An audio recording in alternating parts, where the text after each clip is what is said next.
Čaute, prinášam vám presný návod, ako sa zbaliť na výlet do príručnej batožiny, ako je napríklad táto. Vyzerá malá, ale dáme to.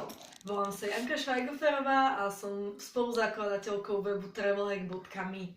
V tomto videu sa dozviete 7 základných typov, ktoré ja používam pri každej mojej ceste. Už som presne s týmto istým batohom bola napríklad v Brazílii na 3 týždne a bolo to úplne v pohode. Teraz momentálne sa chystám na Balkán na 7 dní a idem vám ukázať, ako sa zbalím do takéhoto batôšteku. Takže prvým základným typom je pozrite si počasie. Musíte vedieť, ako sa zbaliť. U mňa to znamená, že bude od 15 stupňov až do 28 a bude liať alebo bude slnko. Nie je veľmi ideálne, ale pripravila som sa, bude to v pohode. Hej? Ďalšia vec. Treba si napísať zoznam. Keď už viete, aké bude počasie, naplánujte si to. Normálne bez srandy. Mám to tu napísané. No, keď už máte zoznam, potom si pripravíte tie veci takto ako ja. Keď to robíte prvýkrát, verte mi, že polovicu z tých vecí nepotrebujete. Preto každú tú vec, ktorú tu máte, skúste sa nad ňou zamyslieť, že či ju naozaj potrebujete a kedy ju využijete. Naozaj pripravte sa, potrebujete obraz v mysli na špecifickú situáciu, kedy tú vec využijete. Ja 100% viem, že nevyužívam, keď si vezmem naviac 2 mikiny, alebo keď si vezmem pre istotu 10 tričiek, alebo keď si vezmem napríklad 3 uteráky. To je proste zbytočné. Tak sa nikdy bohužiaľ do tej malinkej batožiny nezmestíte. Hej? Keď máme tento tretí krok, tak ideme k dôležitejším veciam a to sú doklady a peňaženka. A keď vám ukážem vnútro tejto peňaženky, nie je tam v podstate skoro nič. Sú tam peniaze a doklady.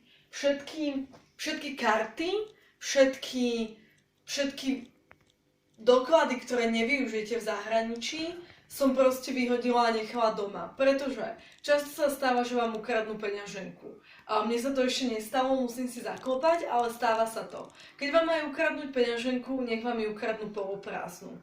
Ďalšia vec, čo sa týka pasu. Vždy odporúčam nosiť aj občiansky, aj pas. Máte 2 doklady a to znamená, že keď vám jeden ukradnú, máte druhý. Ale pás by som nikdy nenosila v peňaženke. A preto si v peňaženke radšej vezmem takúto kopiu. To je veľmi dôležitá vec. Nie je to doklad, ale keď budete mať naozaj problémy, tak to je lepšie ako nemať nič. Hej? Ďalšia vec. Pozrite sa na moju kozmetiku. Je tam naozaj všetko, čo potrebujem.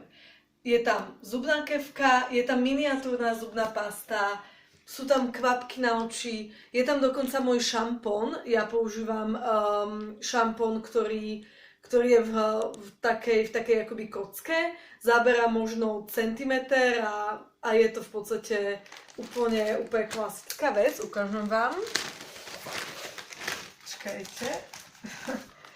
Dúfam, že bude vôbec vidieť, keď je tak malý. Toto tu mi stačí asi tak na 2 týždne, typujem, že tam ten zvyšok potom nechám, aby som to zbytočne nebrala domov. Šikovní ľudia neberú 200 ml šampóny na 3-dňové výlety, ani 75 ml pasty, ani žiadne ďalšie veľké veci. Jednak vám to zoberú, keď to máte v príručnej batožine, a jednak je to strašne ťažké a nechcete to ťahať. Čo si beriem takisto v rámci kozmetiky je aj žiletka a také tie klieštiky na nechty.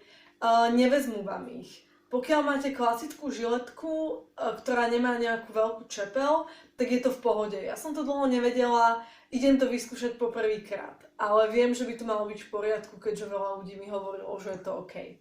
Dobre, poďme ďalej. Takže máme tu topánky. Poprosím dať kameru. V týchto najväčších pôjdem zajtra na letisko. Zostávajú tieto dvoje. Bohužiaľ, keďže je premenlivé počasie, tak potrebujem viacero topánok. S tým nič nenarobíte. Ale to neznamená, že ich budete mať iba čisto prázdne. Pozrite, koľko je tam miesta. Ja si tam napríklad narvem tieto nohavice. Nič sa s nimi nestane a ušetrím miesto. Takto to odporúčam spraviť s každými topánkami. Či už tam dáte spodné prádlo v sáčku alebo niečo iné. Neodporúčam tam dať kozmetiku, keďže tu musíte vytiahnuť na letisku. Hej? A posledná rada, ktorú pre vás mám, je, že si to skúste. Naozaj, nekrúte hlavou, fakt sa to dá. Naozaj, každý sa dokáže zbaliť do takejto batožiny.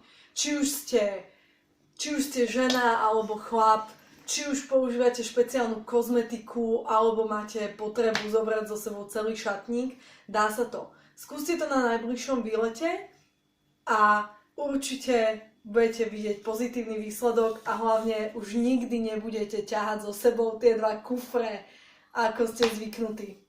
Čaute.